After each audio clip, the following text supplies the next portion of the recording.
Hello, I'm Joe Lewis. Welcome to this series called Controlling Distance. I'll explain what that means in just a little bit. What we're going to be working on today is showing you how to develop some mental skills. Now let me explain why that's important. Often what happens is when you're training, developing your techniques in your martial arts school, you work primarily in two areas. Area number one is what we call physical preparation. That is learning how to get your body in good physical shape, developing your speed, your power, your stamina, your timing, that sort of thing. The other area is what we call technique execution, learning how to fire your punches, your kicks, your choke holds, your takedowns, your finishing locks, your finishing holds, and what have you. But often what happens when you get out there in a sparring situation or a realistic situation is every time you fire your favorite technique, one of two things happens. You either miss or you get hit. The next thing you realize is your body starts running out of gas. You start getting tired. Now here you are in a situation what I call the crossroads of a match, and that is your technique doesn't work and your body's not working. So what resources now do you have to fall back on that you can use? There's only one resource left, and that is your mental skills. Think about that now, your mental skills. If you haven't been working on your mental skills, it's going to be all downhill. You're going to have to surrender, give in. Now, today, I'm going to show you how to develop part of your mental skills. And at the very foundation of developing any kind of what we call mental atmosphere or developing your self-confidence is you've got to have a good strategy which you're convinced that you believe in and that you're also convinced works for you. Now, two of the best strategies in the entire fight game are what we'll call controlling distance and also controlling the set point. Today we're going to work on what we call controlling distance. The seminar is going to be quite easy. What we're going to do first of all is show you how to warm up. Then we're going to work on what I call showing you how to get the jump on your opponent. So far as mechanically speaking goes, I feel by far that is the most important thing in fighting. Showing you how to come off that firing line explosively and deceptively in an attempt to get the jump on your opponent. Then we're going to work with a simple technique, a simple slide-up side kick. For those of you who are beginners, this tape's going to be easy for you. Those of you who are black belts or instructors, I'll show you how to break the technique down and how to fine-tune your timing so that you'll be able to control any opponent basically in any given situation. Then I want to try to answer very, very important questions today, and that is, now think about this question. Can a good puncher beat a good kicker? Or is it the other way around? Can the good kicker beat the good puncher? Then I'm going to have two guest instructors here today working with me, and they're going to try to go through a little experiment, and we're going to answer this question towards the end of this tape. Can the good puncher beat the good kicker? And in the final analysis, what we're going to be doing a little bit is showing you how to basically approach a counter fighter. Now, try to answer your questions as much as possible as we go along. If at any time you have a question, just play the tape back and watch it again. I think you enjoy this tape very much. Now, my two guest instructors today are Rick Facetta. Can you join me, Rick Facetta? And Mr. Vic Castagna. Please, can you join me here? Now, first thing I want you to do at home is this. Square off into a sparring stance and just warm up a little bit by doing a little shadow fighting. All right, now, gentlemen, let's face this direction. Now, when you're shadow fighting, basically what I want you to do is just sort of move around, fire a few punches, fire a few kicks, about half to three-quarter speed. Just get the body flowing a little bit, sort of think about your timing, stay loose and relaxed.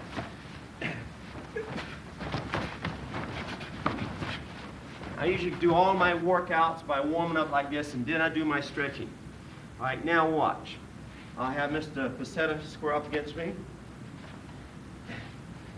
Now, this is what I mean by controlling distance. See that gap between me and my opponent before I can hit him with a punch, before I can hit him with a kick? What's the first thing I've got to do? First thing I've got to do is I've got to close that distance. In other words, I've got to get the jump on my opponent. Once I've got the jump on my opponent, now I can hit him with a punch of my choice, or now I can hit him with a kick of my choice. All right, position against me, Mr. Facetta.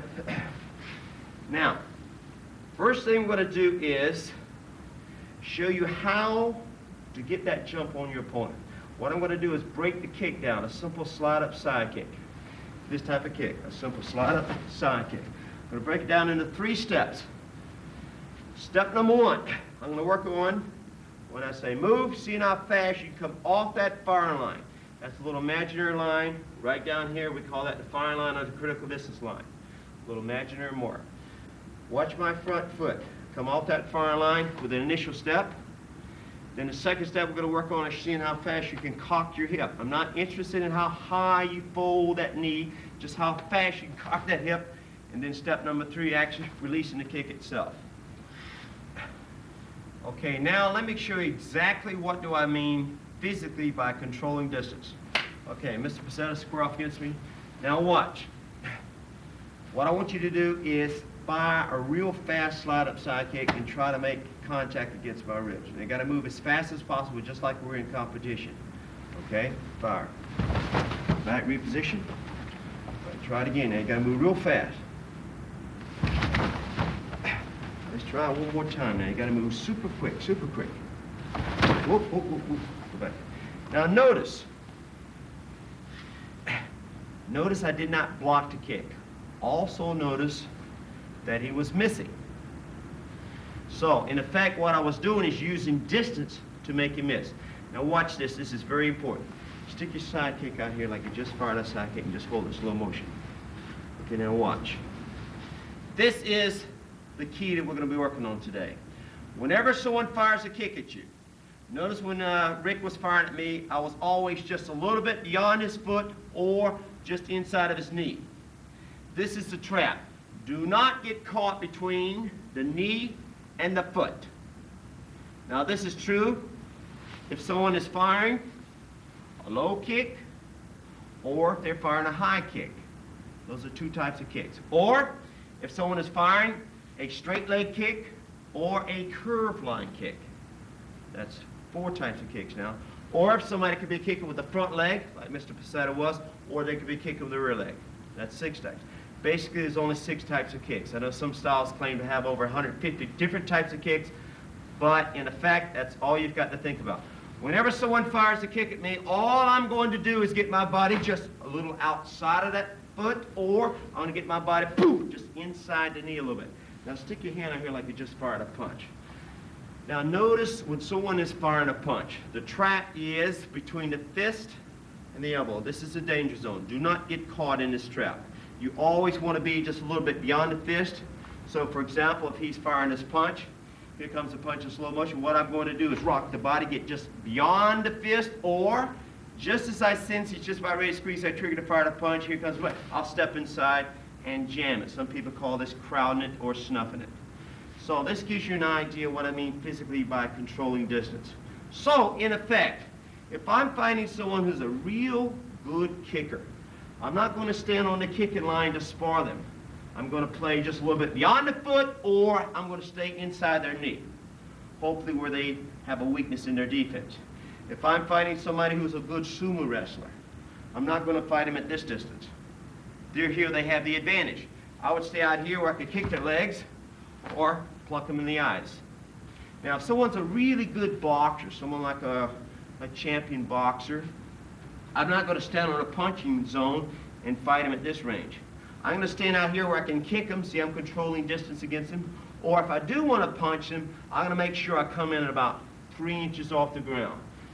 So when I come in here, I can grab the leg, make sure I don't get hit on the way in. Now that should give you an idea of what I mean by controlling distance. Basically, when I'm sparring someone, I always sort of look at them to see what are their advantages, what are their strengths. And I try to figure out a way of nullifying those strengths. And this strategy, which is also a fighting principle, controlling distance, gives you a means, gives you a tool by which you can neutralize or nullify that person's advantages, while at the same time you're trying to detect where their weaknesses are, because you always want to hit an opponent where he is defensively weakest. So as I am nullifying and neutralizing his strengths, at the same time I am trying to make his weaknesses even weaker. And that is what a strategy is designed to do for you. And this strategy will help you do that today. All right, now my 2 assistants, why don't you do this position over here, please, facing in this direction. Now when I say move, I just want you to work on a simple slide-up side kick. Watch me fire a side kick first. Just take a simple initial step, cross behind, and fire the slide-up side kick, back reposition. Okay, let's try it a couple times. Ready? Back reposition. Again. One more time, back reposition, just a little bit faster this time. Ready? Okay, back reposition. Okay, now that's excellent. This time, let's break the side kick down in those 3 steps I mentioned earlier. Right position. What I want you to do is imagine you're on a fire line, and what I'm interested in now is seeing how fast you come off that fire line, taking that initial step. What we're doing now is putting the emphasis of your focus on what I call getting the jump on your opponent. All right, position. And when I say move, I just want to see how fast you can take that first initial step, that little preparatory step. Ready? Good. Back reposition.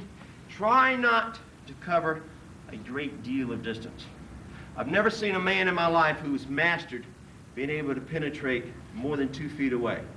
I know people try firing kicks at this range, but folks, this is nonsense. Try to master covering about that much distance first, and once you've mastered that, go to a foot and go to 18 inches. Do it in stages. All right, so try to abbreviate that initial step as much as you can. All right, let's try it again, real fast. Ready? Good, back reposition. This time, let's go to the second step. This completes what I call getting the jump on your opponent. Now watch me first. When I say move, I want you to take that quick initial step. Imagine almost like you're stepping on a little hot plate there, and that hot plate is burning, so it's almost like you're doing what we call a touch step. Your foot just touches. As soon as that foot touches, see how fast you can cock that hip. Well, watch me. When I say move, that foot touches, and your hip is instantly up, ready to release the side kick. All right, position again. Put the emphasis of your focus now on trying to get the jump on your opponent. Ready? Back reposition. Do not fire the kick yet. Just see how fast you can cock that hip. Folks, this is the most important step in fighting, showing you how to get the jump on your opponent. I know a lot of times I've seen instructors who have real fast kicks or real fast punches, and their students brag about it. But when you put a moving target in front of someone who's got fast kicks and punches, can they hit the target? Often they can't, because it's a big problem we all have in martial arts. Our footwork is weak. Notice, before you can hit somebody with a punch or a kick, you must first bridge that gap. And what is the tool you use to bridge that gap? Footwork. So the speed and the explosiveness of your footwork determines the speed and the power and the accuracy of your punches and your kicks. That's what we're concentrating on today. All right, position again. Let's watch it one more time now. As soon as I say move, let's see how fast you can cock that hip, ready to release that kick. Ready? Back reposition. All right, that's good. Now practice that many times on your own. And every time you go to a workout, try to put the emphasis of your focus, about 80% of your attention, every time you make a move, a punch or a kick, on seeing how fast you can come off that far line. Okay, now we're ready to release the kick. All right, position. Again, put the emphasis of your focus now on exploding. Don't worry about how pretty your kick looks. All right, let's try it. All the way through the kick this time, then back reposition. Ready? Back reposition. Now, when you're firing this kick, I want you to think about these little things. Try to relax your body. The more relaxed you are, the faster you can move. Then also get the feeling of your opponent's almost like pulling you towards them, so there's no effort in forcing yourself, pushing yourself off. Another thing I want you to think about is this. Dig in with that big toe. Dig in that big toe. Push off with that big toe and rear foot. And pull with the front toes. When you take that first step now, I'll put a little more life into your technique. You've heard of this term called move with authority. Now this is what I'm talking about. Mr. Pacetta, can you square up against me? Watch. This is real important. You've often heard people talk about their instructors can hit hard. If you want to learn how to hit harder, watch what I'm doing here. Let's say, for example, I want to hit my opponent with a simple right punch. Now what I must do is I must be able to get the weight of my body behind the technique. So the key word here is weight. There's a difference between hitting hard and hitting with weight. Now look at my feet. Notice my footwork is about evenly balanced here. In other words, I have my weight 50-50 on each foot. Now watch me shift my weight to my front foot. Notice I am not leaning, I'm just simply shifting my weight to my front foot. Now watch me shift my weight back to the rear foot. Now watch it forward, back. Does everybody see how my weight is shifting? Now watch. If I want to hit my opponent with a right punch, what I must do is get the weight of my body on the right side. In other words, where there's weight, there's power. So when I fire this right punch, it's just like a baseball pitcher releasing the pitch. First thing a pitcher does is he steps down, the body weight towards the batter. Second step, he takes the hips and the shoulders and he torques. Many people feel this is where your power comes from torquing. No. All the torque motion does is it transmits, it transfers the power and the weight from the legs up through the body, out through the arm, or out through the leg. And right on the end of that torque motion, the pitcher releases the pitch. Same thing when you fire a punch. Watch it slow motion once. Position with the weight on the rear leg, where there's weight, there's power. As I shift my weight towards my opponent, so I see the weight shifting right at the last minute, I torque. And on the top end of that torque, as I slide my right leg up, I release the punch. And watch it a little bit faster this time. Shifting weight, releasing the punch right on the end of it. Shift. Now notice, my weight is now on my front leg. Which hand is my power hand? My right one. Or rather my left one over here. Now watch me sit back down on my heel. Watch my rear heel back here as I sit back down. Now I see how my weight was shifted back to the rear leg? Watch it one more time. As I shift my weight back down on that heel, watch me come across with the ridge hand. Shifting weight, boom, come back through the ridge hand. Watch it this time with a hook punch. Sit down on the punch, come back with a hook punch. Now where's the weight of the body? Back on the right side. Shift, shift. See the weight shifting from side to side? That's where you get your power. That's what we call moving with authority. So, if you're going to release this kick, the first thing I want you to think about is this. When you squeeze the trigger to come off that fire line, I want you to punctuate that first step. I want you to accent that first step. And get the feeling of throwing your weight towards your opponent. Myself, I like to drop down like a cat. See, drop down and sort of scoop underneath my opponent. Gives me a lower center of gravity, I can move a lot faster. All right, now, gentlemen, can you position over here again? Now do the exact same thing my guest instructors are doing. This time I want you to release the kick, go all the way through it. Only this time I want you to mean it. Listen to what I'm saying. Mean it. That means to put some substance into the technique. Don't leave your speed in your back pocket and your attitude up here in your brain. Put those two together. So when I say squeeze that trigger, I don't want you to move apologetically towards your opponent. You never, in other words, when you spar at somebody, you don't come, oh, I'm sorry for attacking you. No, when you squeeze that trigger, go inside, rah, rah, go for it. My position, put the emphasis of your focus now on exploding. Trying to get the jump on your opponent. All the way through, release that kick now. Ready? Back reposition. Dig in on that big toe now. Nice bend in your knees. Everybody see the bend in my knees? When your legs are straight, it's impossible to move fast. This is real important. Nice position. Good bend in those knees so you can spring. Spring forward. Whenever I'm sparring somebody, see those legs straighten up, I know two things. Number one, their legs are tight, they're tired, and the other thing I know, they can't move fast. They're dead when they're straightened legs. All right, position, explode now. Ready? Good, good. Back reposition. All right, relax a second.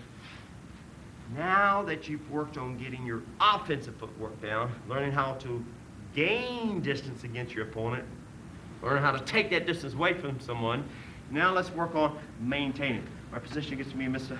Becerra. Square up against me. Now watch this in slow motion first. Your defensive footwork. Whenever someone's exploding against me, they could be exploding with a little blitzing combination, or they could be exploding with a single technique. Watch the footwork. It's 3 simple steps. We're borrowing this from fencing. I like the way fencers move. They move fast often because somebody's trying to poke them with a foil or a sword. Now watch. Step 1, we take the rear foot, move it back about 4 to 8 inches. Step 2, take the front foot, bring it straight back to the rear foot. Just before they touch, they switch. Then they switch again. Back, reposition. Now watch it. 1, 2, 3, 2, 3.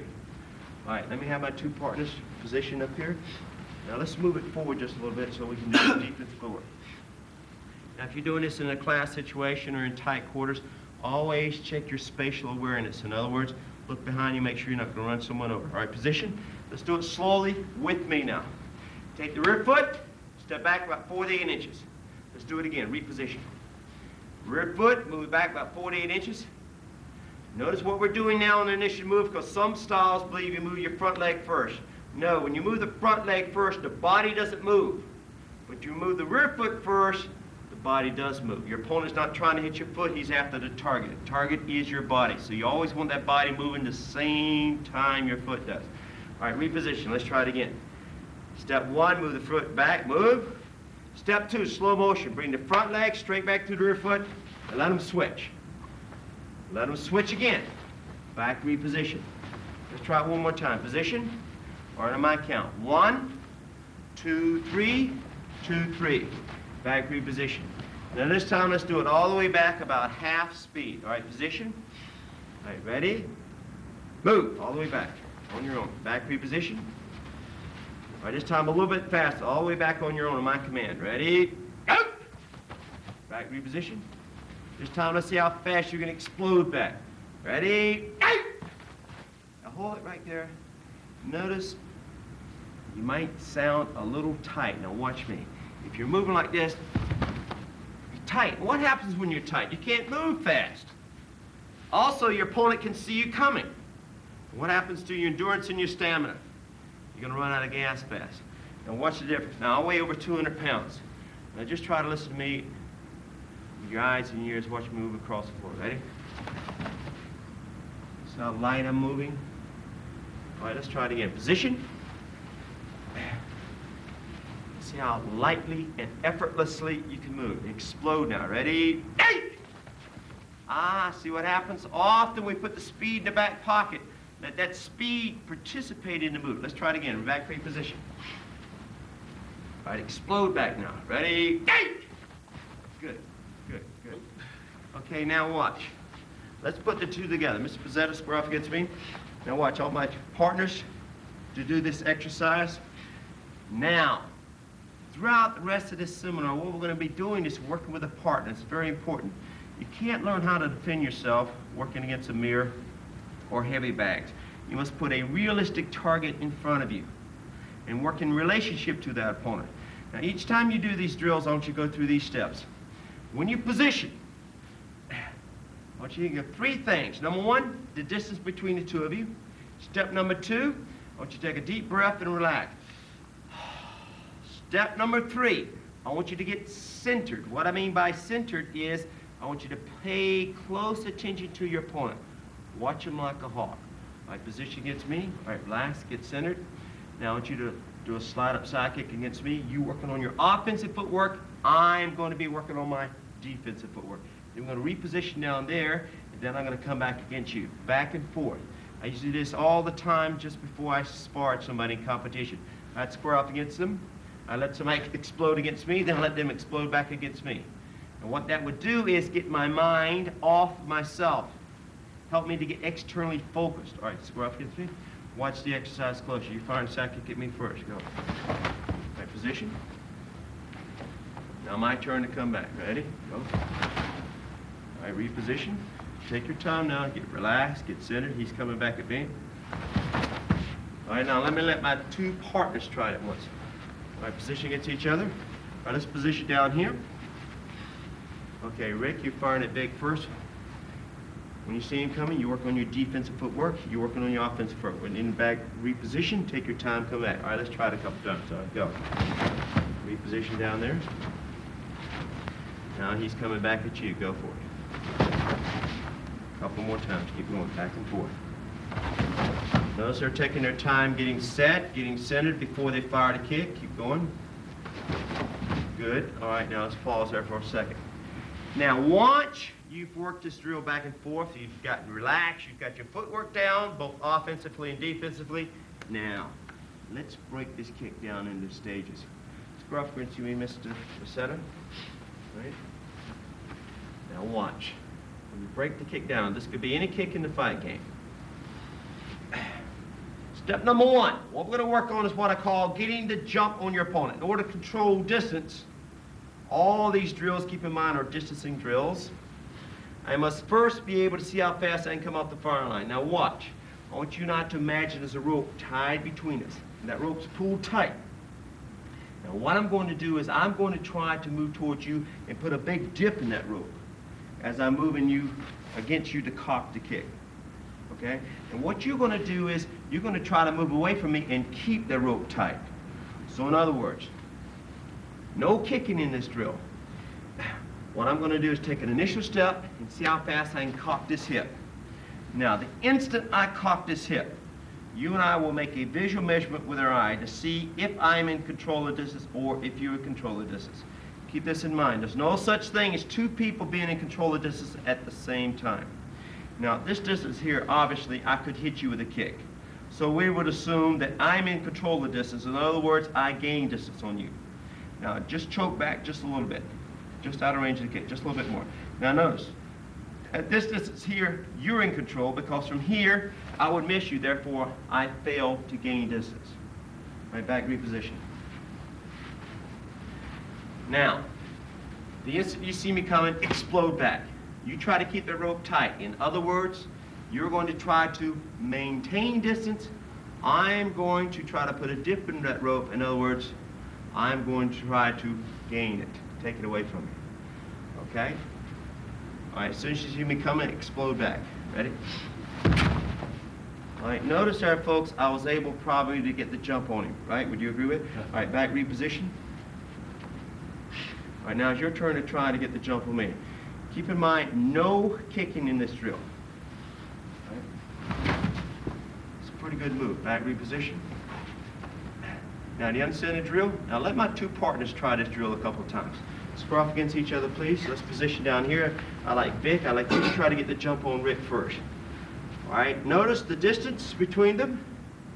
You will play around with different distances. See the gap between their feet? Sometimes they play at this range. Sometimes they might choke back about 6 inches. Sometimes they might choke up 6 inches. A good way of telling the distance is stick your arm out straight. When your arm is out straight, make sure it's about 2 feet or 18 inches from your opponent's forehead. If you're any closer to that, you're too close. All right, position. All right, Vic, I want you to try to get the jump on Rick first. And then you reposition down there, then you're going to try to come back and get the jump on him. Take your time between each move. Make sure you get relaxed and centered first. Okay, go on your own. Let's see what happens. All right, notice that time Rick was able to keep the distance. Keep this in mind, folks. The instant you cock that hip, both sides make a quick visual measurement with the eye to see who's in control. This is what we're working on today, controlling distance. One will be in control, one will be out of control. Remember what I said earlier. There's no such thing as both people being in control at the same time. Okay? Rick, you're going to try to get the jump back on Vic this time. Good. Notice that time, I think Rick got the jump on you. Agree with it? All right, you're coming back against him now. Keep going. Good, keep going. Notice as they continue the drill, they become more and more proficient as they go along. Okay, now, pause for a second. Let me demonstrate your next ingredient. Let's go to the next step.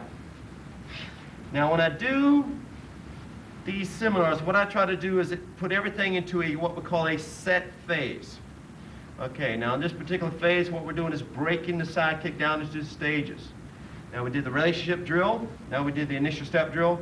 Now let's work on trying to improve your timing speed. There's 3 kinds of speed in the fight game. It's what we call rate of speed, or the simple miles per hour speed. That's the amount of time it takes for a punch to go from one spot to another, or for a kick to go from one point to another. Often that's the kind of speed most people work on. Then there's also what we call initial speed, which is what I feel is the most important of all speeds. And I break this down a little bit more when I do the deceptive penetration seminar. Square up against me. Now, when we were working on getting the jump on our opponent a second ago, what we were doing is trying to squeeze the trigger, try to relax as much as we could, trying to put some substance into the technique and seeing how fast we could come off that fire line. That's called developing your initial speed, the starting motion, the suddenness, the explosiveness of your starting motion. To me, that's the most important step in fighting. Now what we're going to do is work on a third kind of speed, which is what I call timing speed. Now watch. Often you've heard in the fight game, the idea of trying to get synchronized, or the balance, the yin and the yang, the mind in conjunction with the body. So let's see if we get the mind and the body properly synchronized. Now this is what we're going to do. The exact same drill we did earlier. Only this time, the instant I see you coming, I'm going to give a little quick ki with the mouth. Short, quick ki, not long, like that, short and quick. But what I want you to try to do is watch me carefully. See if my feet move at the same time to ki, or does my foot move before I ki, or am I ki before the foot moves? All right? Now, the ki is going to represent the mental, and the footwork is going to be symbolic. In other words, it's going to represent the physical. Let's see if the ki can be in sync with the footwork. And if it is, then the timing is on. All right, square up against me. You're going to try to get the jump on me first. And then I'm going to reposition down here, then I'll try to get the jump back on you. Only the side receiving the opponent ki. All right, you try to get the jump on me first. Hey! And you watch it carefully, see if my foot moves same time as that ki. I felt like I did okay. All right, back reposition. I'm coming back against you this time. So you see me come and explode. And ki at the same time, ready? Hey! Felt like you ki out a little bit before you move. All right, position. Now watch these tapes carefully. And when you do your drills at home or in your studio, watch it carefully. Because when your timing is on, when your proper synchronization, your performance will be up to par. Okay? Now you're trying to get the jump back on me now. Hey! Now, let's let Vic come in here and take my place. My position up here. Okay? Vic, you try to get the jump back on Rick first and back reposition. Then you come back against each other. All right, take your time. Position. Relax. Get centered. And then go for it. Hey! That was pretty good. Back over here, reposition. Okay, Rick coming back against Vic. Take your time now. Go. Hey! Pretty good. Back reposition over here. Hey! Good. Reposition one more time now. Hey! Okay, I think your timing is starting to look pretty fantastic. Okay, position against me. Now, let's get down to the nitty-gritty. Notice we're getting closer and closer to real sparring. This time we're going to add the side kick. Now, when you fire the side kick at your opponent, I want you to lift this forward arm up like this to give each other a clear, free shot at your rib cage. If you have to block, I only want you to block as a last resort. I want you to use this type of block, sort of a floating block. Both hands are sort of float down. Do not point your fingers towards your opponent when you block. Come down, try to hit with the heel of the hands.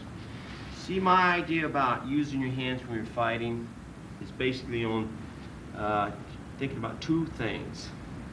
When I'm sparring, I use my hands, number one, to shield my body, to protect my body. So I like my elbows somewhat in front of my rib cage. And my hands, I usually like to keep my hands somewhere up here where I can almost touch my temples with my fingertips. I call it binocular stance, almost like looking through binoculars. If your hands aren't high enough to look through binoculars, your hands are too low. Most karate people, when they come out, they spar like this. They keep the hands down kind of low, and I used to say, you got your head open, but you got your stomach protected. Your opponent's going to hit you here, or he's going to hit you in the face. Can your face take a better shot, or can your stomach take a better shot? Since most injuries happen up here in the face area, and since most knockouts also happen up here, I think it makes more sense to keep the hands kind of high. Also, you keep in mind it's easier to block down than it is to hold your hands down low and block up. And the second reason I use my hands is I use my hands for striking or grabbing. So I don't want my hands away from my body. When my hands are out here, I can't shield my body and I can't punch. So I used to think, gee, when people teach blocking, why leave the hand up here and the hand down here on the hip? The man's not going to hit me on the hip. Why should I guard my hip? I don't have a hat on my head. He's not going to knock the hat off. Why leave the hand up there? There's another block I learned. They call that a downward block. I said, well, he's not aiming at my knee. Notice the center line. That's the face, solar plexus, and groin. Notice it's in the center of my body, and it represents a straight line. That's called center line. Whenever you spar an opponent, give your opponent as little a target as possible. That means try to guard that center line as much as you can. So whenever you block, get that hand down. Get that hand right back up. Get that hand down. So whichever direction your hand moves in, don't leave it up there. Don't leave it out there. Don't leave it down there. Get your hands right back up. So when you make this block, try to get your hands down, get them right back up. A lot of times when I was in Okinawa, we used to do blocking drills. Instead of blocking like this, often what I would do is I would turn the hip in, see, closing my center line as I made my blocks. And then I'd do little half steps back when I made my blocks. Okay? Now, position against me. Now just try to open hand block a couple times like that. Down up real fast, down up real fast. Good. Okay, now watch. I want you to square off against me. Try to hit me with a side kick first. Okay, now watch. When you fire the side kick, do everything in your power to hit your opponent in his tracks before he moves. Don't run him down there, pin him up against the wall, and then hit him. Okay? Notice I didn't have to block. Did everybody see that? But stick your leg out here again where it was. But from where I made him miss, I was a little bit too far away to execute some sort of a counter. What I prefer to do is get my body almost to the point where I could kiss his foot with the body. Now within range to make a counter kick or takedown or a counter punch. I reposition. Now I'm come back against you to side kick. As soon as you see me come, explode back. All right, ready? Good, good movement. All right, reposition. You're coming back at me now. Good, reposition. Now I'm coming back against you. Good, excellent. Reposition. Then my two partners try it. Okay, now, Rick, I want you to fire the kick at Dick first. Take your time now. Watch the distance between the two of you folks. Don't get too close. Don't get too far away. Okay, get relaxed, get centered before you fire. Only block as a last resort. See, blocking is old-fashioned in my opinion, and blocking is for white belts. If you're sparring someone who's got a real big leg, somebody runs a 100-yard dash in 10 seconds and squats about 700 pounds, you try to bring that little forearm down there and try to block that kick. Guarantee you're going to be rocked off balance. And before you can counter them, before you can answer their attack, first thing you got to do is you got to regain your balance, get set, and by that time they've hit you 2 more times and wait for you at home. So I don't see the purpose really in blocking. Only block is the last resort. Try to make the person miss by controlling distance. Okay, square up against each other. Okay, Rick, you're firing a side kick first. Do everything in your power to hit him right in his track before he moves. Good. Down here, reposition. Okay, Vic, you're coming back against him now. Reposition up here. Give him a clear shot at your rib cage now. Keep going. Give him a clear shot at your rib cage. Explode now. Explode. Good. Explode now. Explode now. Good. See? Go back and forth like that against each other. And convince your partner you're really trying to hit him. Then when he makes you miss, see, it builds a real sense of confidence. He knows, hey, you're not missing for me. I'm the one who's making you miss. And as you start making your partner miss, start monitoring your impulses to see what your counter might be. See, in my counter fighting seminar tape, what I teach there is the art of what we call making your opponent miss, or how to dodge a technique. And keep in mind, before I can counter punch somebody, before I can counter kick them or do a counter takedown, what's the first thing I've got to do? I've got to make them miss. Got to spend a lot of time on making somebody miss. So the instant I miss, the instant I make him miss, either way, at that impulse, at that instant, go inside of yourself and see what technique you want to answer your opponent with. Do you want to come in with a takedown? Do you want to counter kick? Do you want to counter punch? A lot of times what I'll do when I make somebody miss, I'll just step in and bump. I'll bump with the forearm. A lot of times I like to bump with the elbow. Sometimes I'll bump, hit the leg. Sometimes I'll hit the elbow, step outside. Rick's going to hit me in a second. Okay. Now, watch the next drill. Square off against me, please. Next time when you do this exercise, one side is going to fire the side kick repetitively, the defensive side. You have a choice. You're going to step outside of the kick, make you miss, or you're going to step inside the knee and make you miss. Now watch the defensive footwork. Every time an opponent approaches you, your opponent may only move 1 of 3 ways defensively. Now look at my position down here. This is what we call, I call it the sparring box. It's like the spot in which my feet are planted. And when my opponent attacks me, I can do 1 of 3 things. If I stay completely in this box, and just try to block it to make him miss. Or if I take a little half step out, like for example, I might lean back, I might do a slide step to the side, I might raise the knee.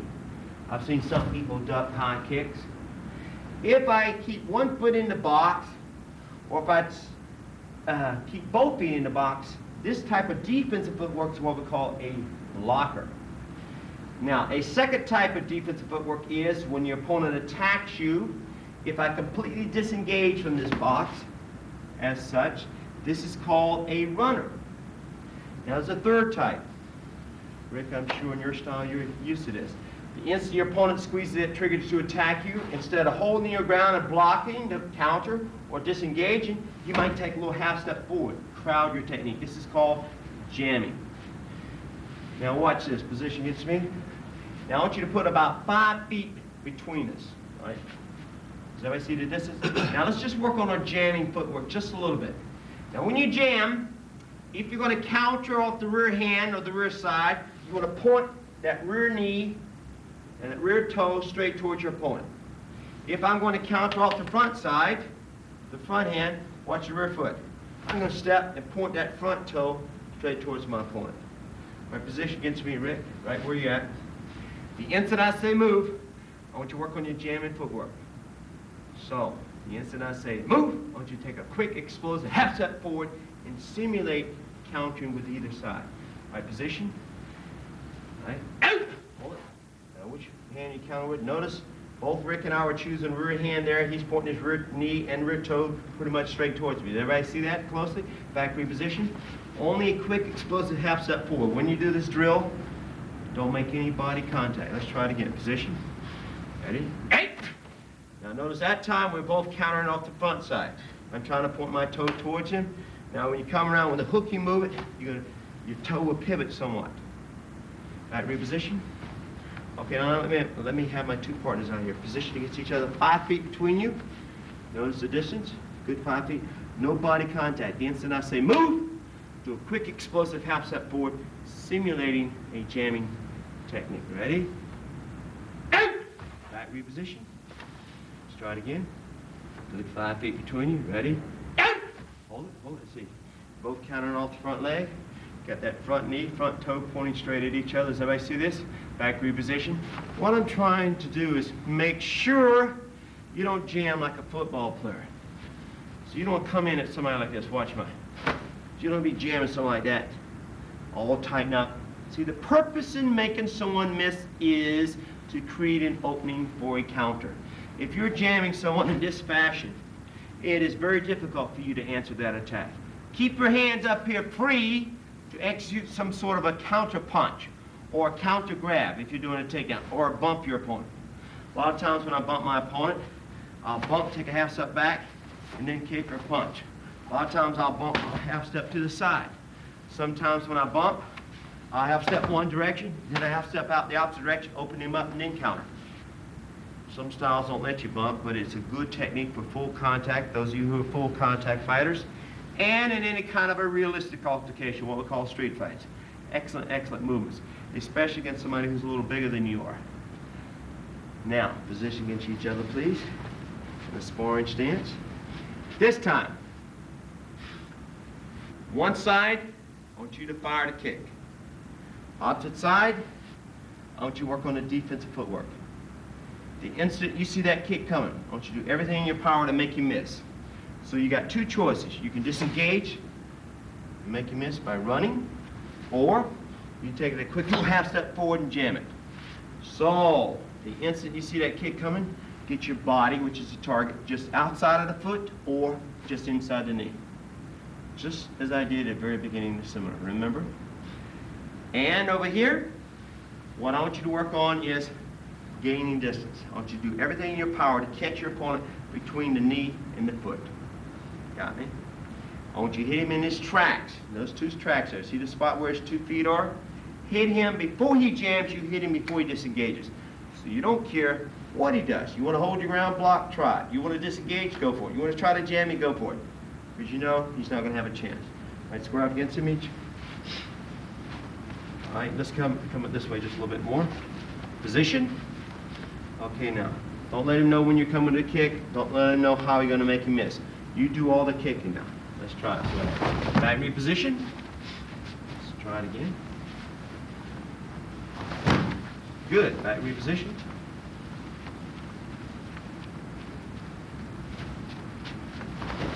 Good. Back reposition. Now, sometimes when you're doing this drill, interesting enough, you can disguise your intent. Throw him off. Square up against me. Now, Rick, you tell me, which way does it look like I'm getting ready to move when you're coming at me? What's it look like I'm getting ready to do? Shift away. Looks like I'm getting ready to shift away. Now start your kick. Notice I did the opposite, didn't I? I jammed. Now square off against me again. Now, what's it look like I'm getting ready to do? Jam you? Okay, now start your kick. Notice I shifted away. You understand what I'm saying? So sometimes you can disguise your intent. Square off against each other again. All right, let's try it in reverse gear. Vic, I'd like you to try to hit Rick with a side kick. Now keep this in mind. Do everything in your power to hit him in his tracks before he moves. That means you're going to gain distance. Rick, you do everything in your power to maintain distance. Don't let him gain it. This is why we call this a distancing drill. Keep this in mind. Distancing is a principle. And what I'm trying to do in this seminar is take you through 3 set phases. Phase number 1, we introduce the principle, always as a solution to an existing problem. What's the problem we all have? We all get hit too often. Another problem I think we all have is we don't come off the fire line quite quick enough. Excellent drills here to show you how to acquire that and gain it. Second phase, what we do is we translate that principle, which is a strategy, into some exercises, okay, to help you actualize it. And then, of course, the final stage, which is what we're going to do in a little bit here, is we're going to integrate these drills we're doing now into a sparring context to see if the puncher can beat the kicker. All right, position against each other, and watch carefully. You're going to try to gain distance with the side kick. You're going to try to maintain it. Don't let him know which way you're going to move. All right, let's see what happens. Good. Back reposition. Now, don't counter when you're doing these drills. Just simulate the counter. Also, keep this in mind. When you're jamming a kick, especially if your opponent's bigger than you are. Now watch me as I'm jamming Rick's kick. Square up against Rick. Let's imagine Rick weighs about 250 pounds. That's not far off, is it? Now, if your opponent's about 250 pounds, he's about 6'6", 6'5", you're not going to step in slow motion. You're not going to step in and get somebody firing a kick at you like that and drive them off balance. So the instant you jam that kick, sometimes when you jam a kick, you get about right here, and it looks like it could go either way. It's about 50-50. If he has the advantage of weight shifting against me, he's going to push that leg back and sit down on the kick, and he's going to drive me back. He's going to get the point, or he's going to knock me down. Or the advantage is going to shift in his favor. Sometimes, stick your leg up here again, sometimes instead of a person hitting you with a foot like this, sometimes they'll get that shin bone right up against your rib cage. And that hurts just as much, especially you kickboxers that love to use those shin bones anyway. One of my favorite techniques. Then sometimes they're going to lead off and they're going to you're going to run into that knee. Someone like Bill Wallace always leads with his knee. Bill Wallace is the middleweight world champion some years ago. All right, now the instant I get in here against a bigger man, I can't drive a big man straight back, especially when he's got that kind of momentum coming towards him. He's probably hit me with about 4,000 or 5,000 pounds of pressure here. So what I do is this, watch my rear leg, folks. I'm doing what we call a slide step. Watch my foot slide around. Now from here, I can push him back on an angle. So the instant I jam, I slide step, and then from here, don't push your partner down now. Just bump him back off balance. So you can't drive a big man back. You can't push a big man back. But look at my knees now.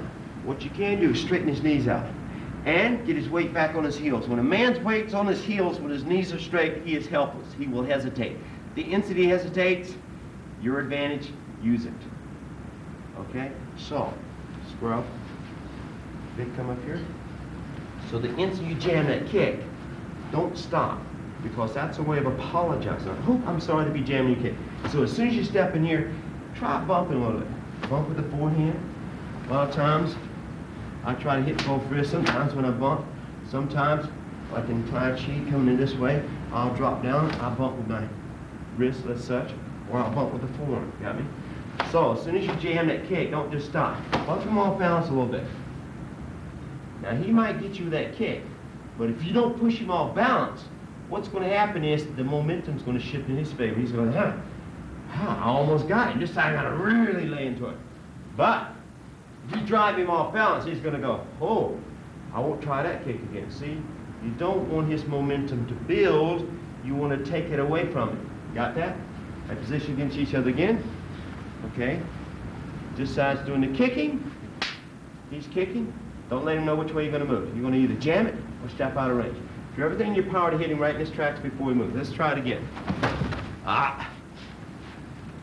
Watch it when you're doing these drills.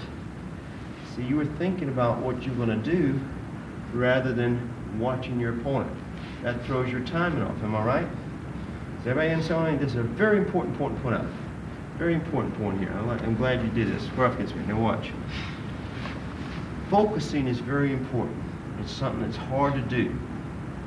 And when your attention is altered, you're not able to concentrate, you're not able to pay close attention to your opponent. See, it's going to cost you. Your performance is going to be thrown off. First, it's going to throw your timing off, and everything else is downhill. So whenever you spar somebody, if you feel a little off balance, just step away, regain your concentration. What I like to look for when I'm sparring someone, and this is an interesting question to bring up right now, I like to look for, they taught me in Okinawa, look for the man's eyes. But you know, I've been a black belt over 23 years. No one's ever hit me with an eyeball. So what I like to do is just screw up against me, right? I notice if a man's going to fire a punch, he's going to move that shoulder just before he fires the punch. If he's going to fire a kick, he'll cock that hip just before he fires a kick. So I like to look at the trunk of the body because that's what's going to move first. But then, I don't want to wait till I see the punch coming and then move. I don't wait till he starts to throw that kick and then move, because it's too late. There's no man alive who can move your body as fast as someone else can move that little bitty hand or that little bitty foot. So, what I try to do is, in my attempt to head him off at the pass, I want to detect that hip movement. I want to detect that shoulder movement beforehand. So what I look for is what we call the man's set point. And in my set point seminar, we emphasize that quite a bit. So what I'm going to do is, I sort of look off to sort of what I call the gray zone. So instead of looking right at the trunk of the body, I sort of use my peripheral awareness, look off to the sides. It's like driving a car down the street in a rainstorm. You don't look right at the road, you sort of watch the side of the roads. Now let's try that, position against each other. See if that helps your time, all right? Rick, you're kicking now. Position. Don't let him know when you're coming. Good, back reposition. Same thing again, let's see what you can do now. Good, there we go. Back reposition. Good, back reposition. Good. Now, watch this. Somebody says, well, Mr. Lewis, do you always have to take that initial step before you hit someone with a kick? Now, let me break this down for you for a second. Square up against me. There are many variations of a kick. I'm only interested in one thing. A kick only has one purpose, just like a punch, to do damage. So that means you've got to hit the target. And in order to hit the target, you've got to have a little accuracy. And in order to have the accuracy, you've got to have a little speed. So that's my order of breakdown. First, I learn the mechanical motion of the kick. Second thing I start working on is I start working on the speed of the technique. As my speed improves, so will my accuracy. Once I've got accuracy, and only then, I start working on my power. The last thing I always work on is what we call your trickery, your magic, your camouflage moves, the art of deception. I get into that a little bit on my deceptive penetration tape. Now square up against me. When you fire this side kick, mechanically today I'd like you to fire it as such. Take an initial step, cross behind, and then release your kick. When I release mine in the Okinawan style, we don't cock our knees. I throw the kick straight from the ground, straight to the target. Watch this in slow motion. Straight from the ground, notice my knee is not moving, straight up to the target. Now a little bit faster. From the ground, straight through. From the ground, one movement. You don't have time to fold, cock, and then release it. By that time, your opponent's hit you 2 or 3 times. With counter techniques, he's waiting for you at home. Now, square up against me. Now, I won't make contact, but just watch these various kicks. Sometimes when I fire a side kick, it's like a little jab side kick. Both feet move at the same time. Notice both feet move, leaving the ground at the same time. It's like a little jab kick. From here, just fire the kick. Sometimes, I'll bring the rear leg up about halfway and then fire. Sometimes I won't move the front leg. I'll just step behind on the toe, sometimes with the heel, sometimes sideways. And from here, I'll fire the kick. Sometimes if my opponent is far away, I'll take that initial step. Helps me gain the distance on it. Helps me come off that fire line a little quicker as I fire it. Sometimes these people switch as I fire the kick. Then we have what we call a split kick. What I'm doing there is sometimes I'll come up, kick the back leg like so, and then just as this rear foot hits the ground, front kicking leg hits the target. Watch it, some little kick, see, I'm just sort of splitting out, split kick. Sometimes when I kick, I'll keep my body upright, because after I kick, I want to follow through with a punch. Sometimes when I kick, my body will actually touch the ground as I'm kicking. Sometimes when I fire the kick, I'll lift the knee high because he's cocking his knee up, and I want to get my kick up and over his kick. Sometimes I'll hook my kick in. As long as I'm hitting the target, as long as you're hitting the target, your purpose is served. So there are many different styles of kicking. Try not to emulate me or your instructor. Try to discover your own personal, creative, expressive pathway. You must always express yourself. Okay, let's try to answer that old question. Can a good puncher beat a good kicker? Or is it the other way around? Can the good kicker beat the good puncher? Often you've heard comments like, oh, I think my boxer can beat a good karate man. Oh, I think the karate man can beat a good wrestler. Well, let's do a little experiment now and discover an answer. Okay, now watch how I'm setting this drill up. Okay, Rick over here on my left, Vic over here on my right. Now square off against each other as if you're getting ready to spar. Now watch how I want you to stage this exercise. Over here, I'm going to have the kicker. And over here, I'm going to designate you the puncher. Now kicker, I'm going to limit you to just one technique. This is what we call a limitation sparring drill. Limiting your partner to just one technique. I want you to use a slide up side kick. Now you're choosing the front leg here, right? Okay. You can only kick with the front leg. No roundhouse kicks, no hook and heel kicks. Only the slide up side kick. That's it. Got me? No punching. Over here, I want you to use one technique. That's a punch. Now watch. You can use a reverse punch, simple reverse punch, or you can turn it over into the lunge punch. Now which hand do you want to use? Use the right hand. All right, position. You cannot punch with the front hand. No forward hand strikes, no ridge hand strikes. No kicking on this side. Over here the puncher, over here the kicker. Now I'm limiting you to just one technique because I want you to think about the strategy you're using, the tactics that I'm going to show you. Now, watch. Stick your leg up here like you just fired a side kick. Now bend your knee just a little bit. Notice at this point here, the kicker has control of distance because as he straightens his knee out, what's going to happen to my ribs? They're going to fold. All right, so all you have to do is keep him outside of your foot. Don't let him get inside that foot. Got me? Now, puncher, all you have to do is stay outside of the foot. This is where you have the advantage, or stay inside the knee. So notice inside the knee, you have the advantage. As long as he's outside of your foot, you have the advantage. Got me? All right. Now, you can attack, or either you can counter. So you can lead off, or you can counter. And of course, each one of you can block. All right, square off against each other, please. Now watch. When you do this drill, the instant I say stop, I want you to freeze right in your tracks. Hopefully we can point some interesting factors out for the viewers, okay? Square off. Okay, position. Get relaxed, get centered. I want you to move at maximum speed now. Ready? Okay, watch each other like a hawk. All right, go for it. All right, back, reposition.